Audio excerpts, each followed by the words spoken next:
بسم یہوہ الرحمن الرحیم. یا سمدو the self-sufficient. قل هو اللہ احد اللہ الصمد لم یلد ولم یولد ولم یکن لہ کفوا احد. ہم اپنے رب التعالی وحدہ لا شریک جو کل کائنات کا خالق و مالک ہے اس کے حضور نیاز مندانہ دعا کے ساتھ شکر گزاری کے ساتھ حاضر ہوتے ہیں اور اس کے پاک نام کو جلال دیتے ہوئے کہ وہی ہے جو سب پر اپنے فیض کرم کی بارش برساتا ہے اور اس کے سوا کوئی بھی نہیں. حقیقی عرفان میں اسماء الحسنہ مظہر صفات خداوندی میں آپ تمام سامعین و ناظرین خدمت میں سلام اور خوش آمدید. عزیزم، آج ہم ایک نئے عنوان کے ساتھ نئی اسم کے ساتھ حاضر ہوئے ہیں اور سیکھتے ہیں کہ رب العالمین ہمیں اپنے اس صفاتی نام یا سمدوں میں ہمیں کیا سکھانا چاہتے ہیں. دراصل پورے قرآن شریف میں یہ نام صرف ایک دفعہ آیا ہے اور یہ سورہ ہے، سورہ اخلاص کہا جاتا ہے اسے. 112واں سورہ ہے قرآن شریف کا اور اس کی دوسری آیت میں ہے. اور ہم جب غور کرتے ہیں اس کے معنی پر تو فیروز اللغات کے صفحہ 856 پہ ہے کہ سمد کے لغوی معنی جو عربی، فارسی اور اردو زبان میں مستعمل ہے اس کے معنی ہے بے نیاز، جو کسی کا محتاج نہ ہو اور خدا کا ایک صفاتی نام. عزیزم، جب ہم بے نیاز کے معنی تلاش کرتے ہیں اور اسی فیروز اللغات کے صفحہ 249 پر تو اس کے مطابق ہے بے پرواہ، لا طمع، بے غرض اور مستغنا کے معنی میں آتا ہے. سید ابو العلا مودودی کے نام سے شاید ہی کوئی ہو جو واقف نہ ہو. آپ مترجم ہیں تفہیم القرآن کے اور آپ فرماتے ہیں تفہیم القرآن کے جلد 6 اور صفحہ نمبر 538-39 میں کہ الصمد کے معنی ہے قصد کرنا، بلند مقام، جو بڑی ضخامت رکھتا ہو. تیسری چیز کہ وہ آدمی جسے جنگ میں بھوک پیاس نہ لگتی ہو، وہ سردار جس کی طرف سے حاجت میں رجوع کیا جائے یا حاجت کے لیے لوگ اس کے پاس آئیں. اور الصمد کے معنی ہے وہ شخص جس سے بالاتر کوئی دوسرا شخص نہ ہو، وہ سردار جس کی اطاعت کی جائے، اس کے بغیر معاملہ فیصلہ نہ کیا جاتا ہو. عزیزم، ہم جب غور کرتے ہیں اسی سورہ کے متعلق کہ اس کے سبب نزول کیا ہے تو اس سے ہمیں اندازہ ہوتا ہے کہ سبب نزول 3 مختلف وجوہات ہیں. پہلا ہے یہ سورۃ 30واں پارہ ہے، تفسیر ہے ابن کثیر کی، اور وہ پارہ 30 کے صفحہ نمبر 714 میں رقم طراز ہیں کہ سورہ اخلاص کی شان یوں بیان کرتے ہیں اور وہ لکھتے ہیں مسند ابن احمد سے. اس کے جلد 5 133 اور 34 صفحے میں ہے کہ مشرکین نے کہا کہ اپنے رب کی اوصاف بیان کرو تو اس پر یہ صورت نازل ہوئی. سمد کے معنی جو نہ پیدا ہوا ہو اور نہ جو اس کی اولاد ہو، اس لیے کہ جو پیدا ہوا ہے وہ مرے گا بھی اور دوسری اس کے وارث ہوں گے، اور اللہ سبحانہ وتعالیٰ نہ مرے نہ اس کے وارث ہو، اس جیسا اس کے جنس کا کوئی بھی نہیں ہے. عزیز ہم جب غور کرتے ہیں اسی مثل کی کوئی چیز اور دوسری چیزیں مثل جو دی گئی ہے وہ ہے سنن وغیرہ میں بھی، صحیح سنن وغیرہ کی کتب میں بھی ہے کہ یہی سوال، اور اسی صفحہ میں ابو الیعلی موصلی سے روایت کی گئی ہے کہ ایک عرابی نے آ کے سوال کیا اور روایت میں ہے کہ مشرکین کے سوال کے جواب میں یہ صورت اتری. اور یہی بات ترمذی شریف کے جلد 4 صفحہ نمبر 336 میں بھی یہی واقعہ درج ہے. آئیے ہم دوسری چیز تفہیم القرآن سے لیتے ہیں جو سید ابو العلا مودودی صاحب کے 6 جلد صفحہ 531 میں یوں تحریر کرتے ہیں کہ حضرت انس سے روایت لیتے ہیں کا بیان ہے کہ خیبر کے کچھ یہودی رسول کی خدمت میں حاضر ہوئے اور انہوں نے کہا کہ ابو القاسم، اللہ نے ملائکہ کو نور حجاب سے، آدم کو مٹی کے سڑے ہوئے گارے سے، ابلیس کو آگ سے کے شعلوں سے، اور آسمان کو دھواں اور زمین کو پانی کے جھاگ سے بنایا. آپ ہمیں اپنے رب کے متعلق بتائیں کہ وہ کس چیز سے بنا ہے. تو پیغمبر اسلام نے اس بات کا کوئی جواب نہیں دیا. پھر جبریل آئے اور انہوں نے کہا کہ اے محمد ان سے کہیے قل اللہ احد اللہ الصمد لم یلد ولم یولد ولم یکن لہ کفوا احد. یعنی کہ 2 باتیں، ایک مشرکین نے کی، دوسری یہ لکھتے ہیں کہ خیبر کی یہودیوں نے کی. تیسری بات تفہیم میں ہے اسی جلد 6 کے صفحہ 31 میں ہے کہ ابن عباس سے روایت کرتے ہیں کہ نجران کی عیسائیوں کے ایک وفد 7 پادریوں کے ساتھ نبی کی خدمت میں حاضر ہوا اور اس نے حضور سے کہا کہ ہمیں آپ بتائیے کہ آپ کا رب کیسا ہے، کس چیز سے بنا؟ تو آپ نے فرمایا کہ میرا رب کسی چیز سے نہیں بنا ہے، وہ تمام اشیاء سے جدا ہے۔ اس پر اللہ تعالیٰ نے یہ صورت نازل فرمائی، یعنی سورہ اخلاص، قل اللہ احد اللہ الصمد لم یلد ولم یولد۔ عزیزم، اب ہم ایک اور جانب چلتے ہیں۔ جب آپ نے یہ سوال اٹھا تھا کہ یہ سوالات کیوں کیے گئے تھے، وہ سوالات کیا تھے جو مشرکین مکہ نے کیے تھے؟ جیسے انہوں نے پوچھا تھا، چونکہ وہ بت پرست تھے، انہوں نے پوچھا کہ آپ کا خدا کتنا ہے، وہ کیا چاہتا ہے، اس کا ماں باپ بیٹا بیٹی کون ہے، اور اس کے کام میں کون شریک کار ہے؟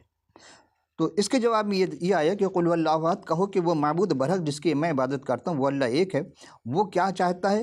دوسرے سوال میں تھا کہ اللہ الصمد، وہ بے نیاز ہے۔ تیسرا سوال تھا کہ اس کا ماں باپ بیٹا بیٹی کون ہے؟ تو تیسری آیت میں لم یلد ولم یولد، نہ وہ کسی کا باپ ہے اور نہ کسی کا بیٹا۔ اور چوتھا سوال تھا کہ اس کا شریک کار کون ہے؟ ولم یکن لہ کفوا احد، یعنی کہ اس کا کوئی ہمسر نہیں۔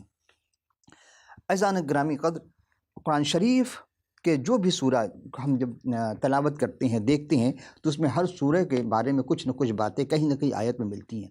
مثلا سورہ ناس میں جب ہم تلاوت کرتے ہیں تو قل اعوذ بالناس، یہ لفظ الناس آتا ہے۔ سورہ فلق کو دیکھتے ہیں، قل اعوذ بالفلق، فلق آتا ہے۔ سورہ تبت کو دیکھتے ہیں، تبت یدا ابی لہب۔ سورہ لہب کو جب ہم دیکھتے ہیں تو اس میں ہے تبت یدا ابی لہب۔ اسی طرح جب سورہ نصر میں دیکھتے ہیں اذا جاء نصر اللہ والفتح، سورہ کوثر میں آتے ہیں ان اعطیناک الکوثر، سورہ قریش میں آئیں گے تو لإلاف قریش، یعنی آپ جو بھی سورہ اٹھائیں گے کہیں نہ کہیں اس آیت میں اس کا تذکرہ، اس لفظ کا تذکرہ، اس نام ضرور ملتا ہے۔ سورہ یاسین اٹھائیں، یاسین والقرآن الحکیم، سورہ رحمان الرحمن علم القرآن خلق، سورہ مزمل اٹھائیں، یعنی کوئی بھی سورہ آپ اٹھائیں گے اس میں ضرور یہ چیز ملیں گی۔ لیکن سورہ اخلاص میں یہ بات نہیں ہے، اخلاص لفظ ہے ہی نہیں۔ تو اب یہ سورہ توحید، بعض نے کہا کہ لکھا کہ یہ سورہ توحید ہے اور اسے سورہ ایمان کا جز بتایا جاتا ہے کہ اسی سے ایمان کا پتہ چلتا ہے۔ اب 3 باتیں آئی تھیں کہ ایک مشرکین مکہ نے کیا، یا یہودیوں نے کیا، یا نجران کے عیسائیوں نے کیا۔ دیکھیں، سب سے پہلی بات، یہودی خود خدا پرست تھے، وہ ایک خدا توحید کے قائل تھے۔ مسیحیت میں بھی ایک خدا کو مانا جاتا ہے۔ ہم جب احد کا تذکرہ کریں گے، احد کا اسم کا جب ذکر کریں گے تو اس میں ہم پوری تفصیل سے آپ کو بتائیں گے ایک خدا کیا ہے اور ایک خدا کیوں ہے، کیسے ہے۔ اور رہی مشرکین کی بات، تو کہ 360 خانہ کعبہ میں بت موجود تھے، تو اس کے بارے میں وہ کہتے تھے کہ ہر قسم کا خدا، ہر قبیلے کا خدا الگ تھا۔ کوئی بارش کا خدا، کوئی فصل کا خدا، کوئی بیٹا کا خدا، کوئی شادی، مختلف خدا، بہت سارے خدا تھے۔ تو اسی لیے کہا کہ نہیں، ایک خدا کی پرستش کرنی، ایک خدا کی بات ماننا ہے، اور وہی ہم سب کا خالق و مالک ہے۔ عزیزان گرامی قدر، جب ہم غور کرتے ہیں، ہمارے سخن چونکہ سمد ہے، اور سمد کے لغوی معنی بے نیاز، جو کسی کا محتاج نہ ہو، تو خدا تعالیٰ کے ایک صفات نام جب وہ بے نیاز پر ہم غور کیا تو کیا پتہ چلا؟ وہ بے پرواہ ہے، یعنی کہ اسے کسی چیز کی پرواہ نہیں ہے۔ اور تیسری بات جو سمجھ میں آئی تھی وہاں ضخامت کی بات ابوالعالی مودودی صاحب کے اس 6 جلد کی، کہ وہ آدمی جس جنگ میں بھوک پیاس نہ لگتی ہو، جسے جب ہم نے غور کیا، تفکر کیا کہ واقعی جہاں انسان اپنے دشمن کے طاق میں بیٹھا ہو، یا دشمن اس کے انتظار میں، اس کے طاق میں ہو، تو وہاں بھوک پیاس نہیں لگتی ہے، یا تو مار ڈالے یا مر جائے، 2 ہی بات ہوگی، مر گیا تو شہید کہلائے گا، مار ڈالا زندہ بچ گیا تو غازی، یہی 2 باتیں آتی تھیں۔ لیکن عزیزان گرامی قدر، جب ہم غور کرتے ہیں جسے بھوک پیاس نہ لگتی ہو، تو بچہ تو ماں کے پیٹ میں 9 مہینے رہتا، اسے تو بھوک پیاس نہیں لگتی، پھر سے تو خدا رزق دیتا ہے نا؟ تفکر کی بات۔ جناب موسیٰ علیہ السلام کو آپ دیکھیں تو 40 دن اور 40 رات، پہلے 30 دن کے لیے گئے تھے، 30 رات کے لیے، پھر 10 دن اور بڑھ گئے، تو وہاں وہ 40 رات تک کیا کیا انہوں نے؟ خدا نے رکھا۔ اور پھر دیکھیں وہاں کوئی جنگ نہیں کی ہے۔ اور پھر آپ جب غور کریں گے، حضرت مسیح موعود سلام علیہ کی باتیں آئیں گی، تو آپ دیکھیں گے 40 دن اور 40 رات مسلسل، یعنی کہ ان کو آزمایا اور بھوکے پیاسے رہے، تو وہاں تو جنگ کا سوال ہی نہیں پیدا ہو رہا تھا۔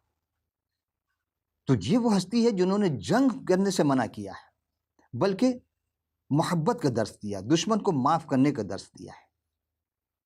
اب جو سمد ہوگا، کہ سمد کے لغوی معنی پھر کیا ہو کہ جس سے بالاتر کوئی دوسرا شخص نہ ہو، تو دوسرا شخص جس کی اطاعت کی جائے۔ اب آپ بتائیں کہ حضرت مسیح موعود سلام علیہ سے بلند ترین کون شخص ہوگا؟ کون سی ہستی ہوگی؟ اور آپ جیسے مثال دینے والے کہاں ہوں گے؟ آپ ڈھونڈیں تو کتاب مقدس میں ضرور ملے گی۔ ہم یہ اسی چیز کو کہ وہ سمد اسے کہتے ہیں یعنی کہ بے نیاز ہے، تو پھر ہم 2 قدم اور آگے پیچھے جائیں گے تاریخ میں. اب تاریخ ملے گی کہاں سے ہمیں؟ وہ تاریخ جناب حضرت آدم علیہ السلام کی تاریخ کس نے لکھی؟ کہاں سے آئے گی؟ کوئی تاریخ میں نہیں ملے گی. جو بھی کتابیں ملیں گی آپ کو تفصیل کے ساتھ، وہ کتاب مقدس ہے. کتاب مقدس سے انبیاء کرام کے نام بنام ان کے تمام باتیں درج ہیں. تو ہم دیکھتے ہیں عزیزان کرام کا کہ ہم بہت نازک مسئلے پر آ گئے، اور جب تک آپ پوری توجہ سے ہماری اس گفتگو کو سماعت نہ فرما لیں، اور جو مثال ہم آپ کی خدمت میں پیش کرنے جا رہے ہیں اسے بھی توجہ سے سنیے گا، تو آپ کی تسلی نہیں ہو پائے گی اگر سماعت سے نہیں فرما سکے. اس کے لیے آپ کو دوبارہ دیکھیں تو مثال یہ ہے کہ اگر ہم سمد کے معنی لیتے ہیں بے نیاز یعنی بے پرواہ، تو سوال یہ پیدا ہوتا ہے کہ نعوذ باللہ ہمارا حقیقی رب ذوالجلال والاکرام واقعی بے نیاز ہے، یہ بے پرواہ ہے؟ نہیں، ہرگز نہیں، کیونکہ یہ شان ربوبیت کے خلاف ہے. دیکھیں 2 باتیں ہوں گی آج، ایک کہ واقعی ہے کہ نہیں، اور ہے تو کیسا ہے. دونوں باتیں ہم آپ کی خدمت پیش کریں گے. اور اس کی مثال یہ ہے کہ مثلا آپ کیا دنیا میں کوئی بھی ایسا باپ، میں اپنے معاشرے کی بات کر رہا ہوں، مشرقی ماحول کی، میں اس ملک کی بات نہیں کر رہا ہوں جہاں بچوں کے کفیل جو ہے حکومت ہوا کرتی ہے. ہمارے تو خود والدین کفیل ہوتے ہیں. تو جو اپنے بچوں کی درست تعلیم تربیت کے لیے محنت و مشقت کرتا ہو، اور یہ ایک سلسلہ ہے، جاری ہے، ہمارے والدین نے کہ آپ کے والدین بھی کیا ہوگا، ہم اپنے بچوں کے لیے کر رہے ہیں، اور یہ سلسلہ قیامت تک جاری و ساری رہے گا. تو کیا ہر باپ یہ نہیں چاہتا ہے کہ ہاں میرے جیسا نہ ہو، یعنی جیسی تکلیفیں میں برداشت کر چکا ہوں، جس حالت میں وقت گزار چکا ہوں، ہمارے بچے نہ ہوں، بلکہ یہ خوشحال زندگی گزاریں. اور پروردگار عالم کے بارگاہ میں یہی دعا کرتے ہیں، رب العالمین جو تکالیف ہم نے برداشت کی ہے، ہمارے بچے تکلیف نہ اٹھائیں، تو غربتی، افلاس، جہالت وغیرہ کا شکار نہ ہوں، بلکہ امن و آسودگی سے ہوں. اور جہاں تعلیم یافتہ خاندان ہے، تعلیم یافتہ گھرانہ ہے، تو ان کی دعا بھی یہی ہوتی ہے کہ اپنی اولاد کے لیے ہر شے اعلیٰ سے اعلیٰ ترین شے مہیا کرے، اپنے ملک میں نہیں دوسرے ملک سے منگوائے. اب ہم دور جدید میں ہیں، کمپیوٹر چاہیے بچوں کو، ٹھیک ہے، جو کمپیوٹر منگوا کے دیں گے، اعلیٰ سے اعلیٰ کوالٹی کے، اعلیٰ سے اعلیٰ کمپنی کے منگوا کر دیں گے. جو چیز چاہیے وہ بچوں کو پرووائڈ کرتے ہیں. تو اسی طرح جب والدین اپنے بچوں کی جانب سے بے پرواہ بے نیاز نہیں ہوتے ہیں یا نہیں ہو سکتے، تو وہ رب العالمین جو پورے کائنات کا خالق و مالک ہے، وہ بے نیاز بے پرواہ کیسے ہو سکتا ہے؟ اس نے انسان کو بے پرواہ نہیں کیا، بلکہ وہ سب کا پالن ہار ہے اور سب کا خیال رکھتا ہے، جنہیں کیونکہ اسے نہ اونگ آتی ہے نہ نیند آتی ہے. ہم تو اونگتے بھی ہیں، سو بھی جاتے ہیں، لیکن وہ خالق کائنات اگر سو جائے تو پھر دنیا کے نگہبان کون کرے گا؟ دنیا کے چوپان کون ہوگا؟ دنیا کی دیکھ بھال کون کرے گا؟ وہ واحد ذات ہے جو کر رہا ہے. تو سمجھ کے معنی کوئی بھی ممکن ہے کہیں سے کوئی چوک ہو گئی ہو یا سمجھنے میں، وہ عرفان نہ ہونے کی وجہ سے ہم یہ کہہ دیتے ہیں کہ ہاں خدا بے نیاز ہے. ہم یہ بھی بات کتاب مقدس سے پیش کریں گے، عرفان کی نگاہ میں، عارف کی نگاہ میں کتاب مقدس کے روح سے کیا ہے. توریت شریف کا تیسرا سورہ ہے خروج، اس کی تیسری رکوع کی 13ویں اور 14ویں آیت کی طرف چلتے ہیں اور تلاوت کرتے ہیں اور سمجھنے کی کوشش کرتے ہیں کہ خدا کیا کہتا ہے. تب موسیٰ نے خدا سے کہا کہ جب میں بنی اسرائیل کے پاس جا کر ان کو کہوں کہ تمہارے باپ دادا کے خدا نے مجھے تمہارے پاس بھیجا ہے، اور وہ مجھے کہیں کہ اس کا نام کیا ہے، یعنی جس نے بھیجا اس کا نام کیا ہے، تو میں ان سے کیا بتاؤں، یعنی کیا کہوں گا. خدا نے موسیٰ سے کہا جو میں ہوں سو میں ہوں. کیا کہا؟ جو میں ہوں سو میں ہوں. سو تو بنی اسرائیل سے یوں کہنا کہ میں جو ہوں مجھے تمہارے پاس بھیجا ہے. دیکھیے کیسے مبہم سے بات ہو رہی ہے. جو بھیج رہا ہے اس کا نام نہیں کہا کہ جو میں ہوں اس نے بھیجا ہے. کلام مقدس کی تفسیر الکتاب کے صفحہ 119 اور 120 میں یوں درج ہے، اور یوں درجہ ہے کہ جب ان سے پوچھا کہ پروردگار عالم کے بارگاہ میں جناب موسیٰ کلیم اللہ علیہ السلام نے کہا کہ پروردگار تو ہمیں بھیج رہا ہے، تو قادر مطلق ہے جب میں وہاں جاؤں اور وہ پوچھے کہ تمہیں کس نے بھیجا تو میں کیا کہوں گا. تو رب العالمین نے کہا کہ ان سے یہ کہو جو میں ہوں سو اس نے مجھے بھیجا تمہارے پاس. چونکہ ان کا یہ دستور تھا کہ وہ یہوہ کے سوا کسی کو بات تسلیم نہیں کرتے تھے. کیا کہتے یہوہ یعنی عظیم. تو خدا نے کہا کہ میں یہوہ یعنی میں عظیم ہوں، میں ہوں کی حیثیت سے ظاہر کر رہا ہے کہ دراصل عبرانی زبان میں یہ فعل کا ہونا مشتق ہے، اور یہ 4 حروف پر مشتمل یہ ہا واو ہا یہوے. بعض کہتے ہیں یہوے مشتق ہے اس کا، تو اس کے لیے خدا تعالیٰ کے دوسرے اسماء مبارکہ یعنی الوہیم یا ادونائی اعراب لگائے جاتے، جبکہ یہ یہوے میں اعراب نہیں لگا سکتے تھے، نہیں لگتے تھے اس زمانے میں. بعد میں اعراب لگنے شروع ہوئے، جیسے عربی زبان میں شروع میں اعراب نہیں تھے، اور حجاج بن یوسف کے زمانے میں اس کے اعراب لگائے گئے۔ اور اسی طرح ہم جب غور کرتے ہیں کہ اس مقدس ہستی یہوہ کا جو استعمال تلفظ کیا جاتا تھا وہ مختلف ادوار میں یہوہ یا یہوہ کہتے تھے، لیکن وہ یہودی اس کو نہیں لیتے تھے، اپنے زبان سے ادا نہیں کرتے تھے کیونکہ یہ بہت مقدس ترین عظیم ترین نام ہے پروردگار عالم کا۔ اسے قادر مطلق، قائم الذات یا خود کفیل، ازلی و ابدی، تمام شہنشاہوں کا شہنشاہ ہے وہ، اور اسی لیے اس کا پورا نام نہیں فرمایا بلکہ کہا کہ میں جو ہوں سو میں ہوں۔ عزیزان گرامی قدر، یہ صحیح ہے کہ اس سورہ میں الصمد کے جنہوں نے بھی ترجمہ کیا ہے، انتخاب کیا ہے، رکھا ہے، وہ اپنی جگہ درست ہی سمجھ کر کچھ رکھا ہوگا، لیکن ہم جب غور کرتے ہیں، تحقیق کرنے پر ہم اس مقام پر پہنچتے ہیں کہ اس کے معنی ہمیں برعکس نظر آتے ہیں۔ آغاز میں اسماء الحسنہ کے تعارف کے عنوان اگر آپ نے دیکھا ہوگا تو اس پروگرام میں ہم نے بتایا کہ جو تمہید ہے اس میں ہم نے ضرور اس کا تذکرہ کیا۔ تو آئیے آج ہم پھر سیکھتے ہیں کہ کیا واقع رب العالمین جو ہے بے نیاز ہے انسان سے یا یہ اختراع ہے؟ تو رب تعالیٰ تو حاجت روا ہے، مشکل کشا ہے وہ۔ اچھا، پھر مشکلیں کیوں آتی ہیں ہم پر، ہم انسانوں پر مشکلیں کیوں آتی ہیں یا یہ کیوں ہوتی ہیں؟ حقیقی عرفان میں ہم اسی کے بھید کو، اسی کے راز کو ہم آپ کی خدمت میں کلام مقدس کے ذریعہ پیش کرتے ہیں۔ تو توریت شریف و زبور شریف یا صحائف انبیاء یا انجیل مقدس سے جو بھی ہم اس کا مطالعہ کرتے ہیں ہم آپ کی خدمت میں لازمی طور پر پیش کرتے ہیں، کیونکہ ازل سے خدا تعالیٰ حاجت روا اور مشکل کشا رہا ہے اور نظر آتا ہے، ورنہ سبب عدول احکام خداوندی انسان سے ہوئی۔ اپنی پہلی غلطی کا ساخشانہ پہلا انسان حضرت آدم علیہ السلام اور زوجہ ان کی تھی، ان کے ذریعہ ہوا۔ اور پہلی حکم عدولی پہ کیا ہوا کہ کیا خدا سمدیت کا اظہار کرتا ہے یا حاجت روا کا کردار ادا کرتا ہے؟ ہم کتاب مقدس کے روح سے دیکھتے ہیں کہ وہ کتاب مقدس میں کے ذریعہ اس نے سمدیت کا نہیں بلکہ حاجت روا کے کردار ادا کیا۔ زمین پر بھیجنے سے قبل پروردگار عالم نے انہیں ایک لباس مہیا کرتا اور وہ چمڑے کا لباس ہے، اور اس کے لیے ظاہر سی بات جانور کی قربانی ہوئی ہوگی، 2 جانور قربان کے اس کے کھال کے چمڑے کا لباس بنا کر کے جناب آدم اور حوا کو پہنائے۔ اب سوال اٹھتا ہے کہ اگر خدا تعالیٰ صمد یعنی بے نیاز ہوتا تو زمین کے موسمی اثرات یا وہ برہنگی کو چھپانے کے لیے چمڑے کا لباس مہیا نہ کرتا۔ تو چمڑے کا یہ لباس مہیا کرنا بتا رہا ہے کہ بے پرواہ نہیں ہے، یہ خدا تعالیٰ کی شان ربوبیت کے خلاف ہے۔ اور خدا تو ہمیشہ سے افضل ہے، شفقت میں غنی ہے، جبھی تو قبل از حاجتیں پوری کرتا ہے۔ ہمیں نہیں معلوم کہ کب کس وقت کسے کہاں حاجت پوری ہو، لیکن وہ جانتا ہے کہ ہمیں کب حاجت ہوتی ہے، کس چیز کی، وہ ہمیں مہیا کرتا ہے۔ ہمارے اپنے ذہنی کاوش سے نہیں بلکہ وہ اپنی مصلحت سے، اپنی شفقت و محبت سے عطا کرتا ہے۔ تو آئیے دیکھتے ہیں کہ پروردگار عالم نے بقائے انسانی کے لیے کیا کیا، لاپرواہی کی، بے نیاز رہا یا کہ واقعی اس نے کو مہیا کیا۔ جی ہاں، پہلے 2 فرزند ادا کیے، حابل اور قابل، جسے قائن کہا جاتا ہے۔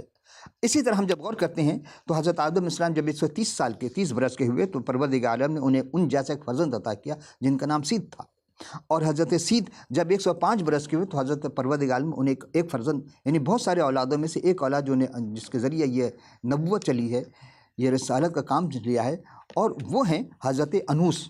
اور حضرت انوس جب 90 برس کے ہوئے تو پروردگار نے ان کے جیسا ایک فرزند عطا جس کا نام قینان تھا، اور حضرت قینان جب 70 برس کے ہوئے تو خدا نے ان جیسا ایک فرزند ان کو عطا کیا، بہت سارے بچوں میں سے اس کا نام تھا مہلعل۔ اور اسی طرح جب مہلعل 65 برس کے ہوئے تو خدا نے انہیں ایک فرزند عطا کیا، اس کا نام تھا یارد۔ اور جب یارد 162 برس کے تو خدا نے ان کے جیسا ایک فرزند عطا، اس کا نام حنوک۔ اور جب حنوک 65 برس کے ہوئے تو خدا نے ایک فرزند ان کو عطا کیا۔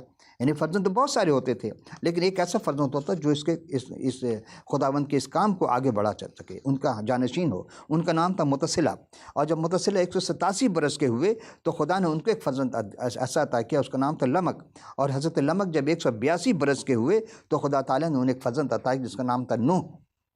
جی اب ہم حضرت نوح کے زمانے میں آ گئے، لیکن نوح کے زمانے میں گناہ اتنے بڑھ گئے تھے، پروردگار عالم نے نوح سے کہا کہ کشتی تیار کرو۔ نوح علیہ السلام نے کشتی تیار کی، اور کشتی میں نوح علیہ السلام تھے، ان کی زوجہ تھیں، ان کے 3 بیٹے سیم، حام، یافس یا سام بعض لوگ کہتے ہیں، اور ان کی 3 بیویاں یعنی کہ نوح علیہ السلام کی بہویں تھیں، اور تمام جانوروں کی جوڑیوں کو رکھا اس کشتی کے اندر۔ اگر خدا رب العالمین لاپرواہ ہوتا تو انہیں کیوں بچاتا؟ پوری دنیا غرق کر دے، ان کو بچایا۔ ارارات کے پہاڑی پر یہ کشتی آ کر رکی، آپ نے پہلے کوے کو بھیجا، وہ واپس نہیں آئے، پھر فاختہ کو بھیجا، وہ زیتون کی خشک شاخ لا کر کے جناب نوح علیہ السلام کو دیتی، یعنی زمین اب خشک ہو گئی ہے، اور پھر وہاں سے سب زمین پر پھیلنے شروع ہو گیا، پورے زمین پر پھر جناب نوح کی تینوں بیٹے جو تھے ان کی نسل چلی۔ لیکن پھر ایک ایسا وقت آتا ہے کہ ان تینوں نسلوں میں سے کچھ لوگ ایسے نکل آئے جنہوں نے ایک برج بنانے کے دھانی ایک میدان میں، تو وہاں کیا ہوا کہ اس برج میں کہ ہم خدا تعالیٰ کی آواز سنیں گے، یہ بھی ابلیس کا ساختانہ تھا، ابلیس کی وجہ سے ساری چیز ہوتی ہیں۔ حضرت نوح کی نسب میں ایک ہستی آتی ہے جس کا نام ہوتا ابرام، جو بعد میں ابراہم کے نام سے اور جسے قرآن شریف میں ابراہیم علیہ السلام کے نام سے جانا گیا۔ تو خدا نے 99 برس کی عمر میں 99 برس سے انہیں کوئی اولاد نہ ہوئی، تو پھر انہوں نے پروردگار عالم، اور کیونکہ ان کی زوجہ بانجھ تھی، ایک بیٹا تو عطا کیا، وہ کنیز سے تھی، ہاجرہ جو تھی وہ کنیز سے ایک بیٹا اسماعیل ہوا، لیکن خدا نے اسے نہیں، بلکہ جب ان کی ہاں جب حضرت ابراہیم علیہ السلام کے یہاں انہوں نے خدا تعالیٰ پروردگار عالم کے بارگاہ میں یہ گزارش پیش کی، کیونکہ تو نے مجھے بے اولاد جاتا ہوں، اور میرے گھر کا مختار دمشقی علیزر وہ ہے، تو کیا دیکھ تو نے مجھے کوئی اولاد نہیں دی، اور دیکھ یہ میرا خانزادہ میرا وارث ہوگا۔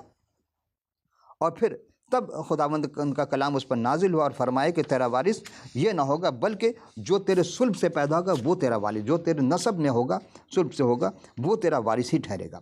اور پھر پروردگار عالم نے جناب ابراہیم علیہ السلام کو ایک فرزند عطا کیا جس کا نام اسحاق تھا، یا اسحاق کہتے ہیں، اور اس کے لیے ان سے پہلے انہیں باہر لاتا ہے، کہنے کا تو یہ آسمان کی طرف نگاہ اٹھا اور ان ستاروں کو دیکھ، تو کیا تو گن سکتا ہے ان کو؟ نہیں گن سکتا ہے، کوئی ستاروں کو نہیں گن سکتا۔ تو ابراہیم اسلام سے کہا گن سکتا تو گن لے، چونکہ ان ستاروں کے ماننے تیری اولاد ہوں گی، تیری نسل ہوگی، یعنی کتنی زیادہ، پوری قیامت تک حضرت ابراہیم اسلام کی نسل چلے گی، لیکن کس اولاد سے، کس میں یہ نبوت آئے گی، یہ ہم آگے چلتے ہیں دیکھتے ہیں۔ اور وہ خدا بند پر ایمان لایا اور اس نے ان کے حق میں راستہ بازی شمار کیا، یعنی کہ ابراہیم اسلام نے جب خود پروردگار پر کامل ایمان تھا ان کا، تو خدا نے پھر ان کا راستہ باز شمار کے کہا کہ جیسے اس نے فرمایا تھا کہ سارہ پر نظر کیا، اس نے اپنے وعدے کے مطابق سارہ سے کیا ہوا وعدہ جو تھا اس نے کیا، سو وہ حاملہ ہوئی، اور ابراہیم کے لیے اس بڑھاپے میں اسی معین وقت پر جو خدا نے مقرر کیا تھا، اور جس کا ذکر بھی خدا نے اس سے کیا کہ اسے بیٹا ہوا، اور اس کا نام اسحاق رکھا۔ اب سوال یہ ہوتا ہے کہ نعوذ باللہ، اگر خدا کیا ہوتا، بے نیاز ہوتا، تو پھر اولاد کیوں دیتا ابراہیم اسلام کو؟ دیا۔ اور آپ دیکھیں گے کہ بڑا بیٹا اسماعیل، چھوٹا اسحاق۔ آپ دیکھیں ازل سے چلیں، بڑا بیٹا کس نے چھوٹے بھائی کا؟ آدم اسلام کے بڑے بیٹے نے، قائن، جس کو آپ قابیل کہتے ہیں، حضرت حابیل کو شہید کیا۔ آپ دیکھتے چلے آئے کہ ابراہیم اسلام کے دو بیٹے، اسماعیل کو وہ مقام خدا نے نہیں دیا جو حضرت اسحاق کو دیا۔ سارے انبیاء حضرت اسحاق علیہ السلام کے شجرے میں آتے ہیں، ان کے شجرہ نسب میں آتے ہیں، کتابیں ساری وہیں پہ ان کو ہی ملتی ہیں، ساری تفصیلات انہی کے پاس ہے، ساری نعمات انہی کو عطا ہوئی، بنی اسرائیل کہلائے۔ یعقوب کے دو بیٹے تھے، بتائیں، آپ جب غور کرتے چلیں گے تو چھوٹے بیٹا جو ہوتا ہے اسی پہ ساری نعمت ہوئی۔ اسی طرح آپ دیکھیں گے کہ حضرت اسحاق کو خدا نے جب ابراہیم علیہ السلام سے کہا کہ آزمانے کے لیے، کہ ابراہیم کو حکم دیا کہ اسحاق کی قربانی کرو۔ کیا کوئی باپ اس بڑھاپے میں اپنے بیٹے کو قربان کر سکتا ہے؟ کیسا خدا ہے کہ وہ کہہ رہے قربان کر؟ یہ اسماعیل سے امتحان ہے۔ تو کیا ابراہیم اسلام نے کیا کیا؟ اب ابراہیم اسلام نے اپنے بیٹے اسحاق علیہ السلام کو لے کر گئے۔ آپ دیکھیں ابھی کچھ عرصے کے بعد جب یہ پروگرام ہو رہا ہے عزیزان گرامی قدر، تو عید الاضحیٰ منایا جائے گا۔ اب دیکھیں عید الاسماعیل کیوں نہیں کہتے ہیں اس کو، اضحیٰ کیوں کہا؟ الف زواد ہے الف۔ آپ پھر غور کریں اس چیز کو کہ الف زواد ہا الف اور قاف، اضحاق، لیکن جب عید الاضحیٰ کہا جاتا ہے تو یا کے اوپر کھڑا لگاتے ہیں، قاف نہیں ہے۔ تو کیا خوشی محسوس کرتے ہیں کہ حضرت ابراہیم السلام نے بیٹے کو ذبح کر دیا؟ جب پوچھا ہم جب اس مقام پر اس اسٹوڈنٹ تھے، تعلیم میں آج بھی ہیں، لیکن جب عمر بہت کم تھی، ہماری سوچنے کی صلاحیت اتنی نہیں تھی، تو ہم جب اپنے استادوں سے یا علماء سے پوچھتے تھے، آج وہ دنیا میں نہیں ہے، چونکہ میں بہت چھوٹا تھا، آج میں اس عمر میں آ گیا ہوں، اب ظاہر سی بات ہے اس دنیا میں نہیں ہے۔ تو علامہ اقبال کا شعر کہتے تھے کہ یہ فیضان نظر تھا یا کہ مکتب ہی کرامت تھی، سکھائے کس نے اسماعیل کو آداب فرزند دی۔ تو میں ان سے سوال کرتا تھا کہ اسماعیل اسلام کی قربانی دی ہے ابراہیم اسلام نے، تو پھر اسے عید الاضحیٰ کیوں کہتے ہیں، عید الاسماعیل کیوں نہیں کہتے؟ یہ ایک سوال ہے، آپ بھی پوچھ سکتے ہیں علماء اکرام سے، شاید آپ کو صحیح جواب مل جائے۔ ورنہ اس کے لیے کتاب مقدس میں تفصیل سے ہے پورا واقعہ، کیسے ہوا، کیوں ہوا، کب ہوا۔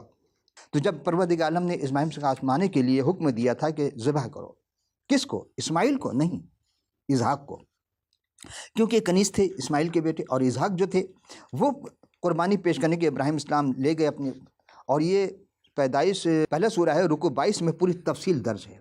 آپ اس کو دیکھنا چاہیں تو کتاب مقدس میں دیکھ سکتے ہیں کہ ابراہیم اسلام اپنے ساتھ 2 جوان کو لے گئے، پھر جو جانور تھا اس پر 4 جامہ کسا، اور پھر اسماعیل کو لے گئے، آگ لکڑی لی، آگ لی اور چھرے لے کر چلے، لیکن کتنے دن میں؟ 3 دن کے مسافت کے بعد اس پہاڑ پر پہنچے، اور موریا کی پہاڑی پر جو خدا نے ان کو کہا تھا ہم تجھے دکھائیں گے اس مقام پر جانا، وہاں پہ انہوں نے لکڑی بچھا دی، سب کچھ کر لیا جو قربانی کا طریقہ کار تھا، اور جب جہاں ذبح کرنے کے لیے تو پروردگار عالم نے دمبا بھیج دیا، عام زبان میں دمبا کہا جاتا ہے، برہ بھیجا جو جھاڑی میں اس کے سینگ پھنسی ہوئی تھی، اس کو ذبح کیا۔ اگر کہتے ہیں آپ کہ سنت ابراہیمی ہے تو ابراہیم، اب سوال پیدا کہ ابراہیم صاحب نے کھال کس کو تقسیم کیا، یعنی کھال کس تنظیم کو دیا، گوشت کتنا کس کو تقسیم کیا، یہ آپ کو ہے ہی نہیں، چونکہ سوختنی قربانی تھی رب العالمین کی بارگاہ میں۔ اور سوختنی قربانی کیا ہوتی ہے کہ جانور کو ذبح کرنے کے بعد اس پر رکھ کر کے، لکڑی پر رکھ کر کے نیچے آگ لگا دی جاتی ہے، وہ ہر چیز کو جلا دی جاتی ہے، تو انہوں نے سب چیز جلا دی تھی۔ تو اگر آپ قربانی ابراہیم میں سنت کریں تو وہاں تو قربانی کا گوشت انہوں نے جلا دیا سارا، کھال تو کسی کو نہیں دیا۔ آج کھال پہ بڑی لڑائیاں ہوتی ہیں ہمارے یہاں، اور کھال کھینچ لی جاتی ہے، کھال پر کھال کھینچ لی جاتی ہے۔ عزیزان گرامی قدر، یہ ایک الگ بات ہے، لیکن ابراہیم اسلام نے اپنے بیٹے اسحاق علیہ السلام کی قربانی پیش کی، اور خدا نے اس قربانی کو قبول کیا۔ اور پھر ہمیں آپ کو یاد دلاتے چلیں کہ ان فدینا بذبح عظیم، سورہ صافات 23واں پارہ ہے، ان فدینا، ہم نے اس ذبح کو، اس فدیے کو ذبح عظیم میں بدل دیا۔ ذبح عظیم کیا ہے؟ ذبح عظیم وہ ہستی جس نے بخوشی، رضا اور رغبت پروردگار عالم کے بارگاہ میں اپنے جان کا نذرانہ پیش کر دیا، اپنے لب نہیں کھولے، اور وہ ہستی دنیا میں آئی، آنے کے بعد مختلف قسم کے سمدیت کا مظاہرہ کیا، اختیار کا مظاہرہ کیا، لیکن انتقام کا نہیں، اور وہ جناب مسیح سلام علیہ ہے۔ یہ وہ ہستی ہیں جنہوں نے جناب ابراہیم اسلام کی نسل میں آئے، جناب داؤد کی نسل میں آئے، اور آنے کے بعد یعنی یہی نہیں بلکہ ان کی مادر گرامی حضرت بی بی مریم سلام اللہ علیہ مقدسہ وہ داؤد کی نسل میں تھیں۔ وہ اسی لیے کہا جاتا ہے یہ وہ یہودا کی نسل، داؤد کے بعد جب آئیں گے تو یہ ہم یہ چیز بھی ساری پیش کر چکے آپ خدمت میں۔ لیکن سمدیت کا اگر مظاہرہ دیکھنا ہے تو جناب مسیح نظر آئیں گے آپ کو۔ سمدیت وہاں آپ کو نظر آتی ہے کہ آپ نے لاپرواہی نہیں کی، ہر کسی کے کام آئے، بیماروں کو شفا دینا بغیر کسی معاوضہ لیے ہوئے، سب کی خدمت کی، اور آخر میں اپنے جان کا نذرانہ صلیبی موت پہ حوالے کر دیا۔ اور یہی نہیں بلکہ تیسرے دن جی اٹھے۔ تو سمد وہ ہوتا ہے جو دنیا کی خاطر نہیں، پوری کائنات کی خاطر اس نے اپنے آپ کو پیش کر دیا، اور پھر وہ کام کر گئے جو کوئی نہیں کر سکتا ہے۔ سمد کے معنی بے نیاز نہیں، بے پرواہ نہیں، یہ ہو کہ اپنی جگہ، لیکن خدا نے بے پرواہی کا مظاہرہ نہیں کیا، بلکہ خدا نے اس بات پر بے پرواہ خدا ہے کہ وہ کبھی بھی کسی سے، کوئی اس سے پوچھ نہیں سکتا، خدا سے کوئی پوچھ نہیں سکتا کہ ہاں تو نے یہ کیوں کیا۔ اس بات پر وہ سمد ہے، اس بات پر وہ سمجھ اس لیے ہوا کہ اس کیا کوئی سے پوچھ سکتا ہے کہ تو نے یہ کام کیوں کیا، کیوں طوفان لایا، کیوں فلاں کیا؟ نہیں، چونکہ اس سمدیت کا مظاہرہ یہ معنی ہے کہ اس سے کوئی سوال نہیں کر سکتا، باقی سب سے کوئی سوال کیا جا سکتا۔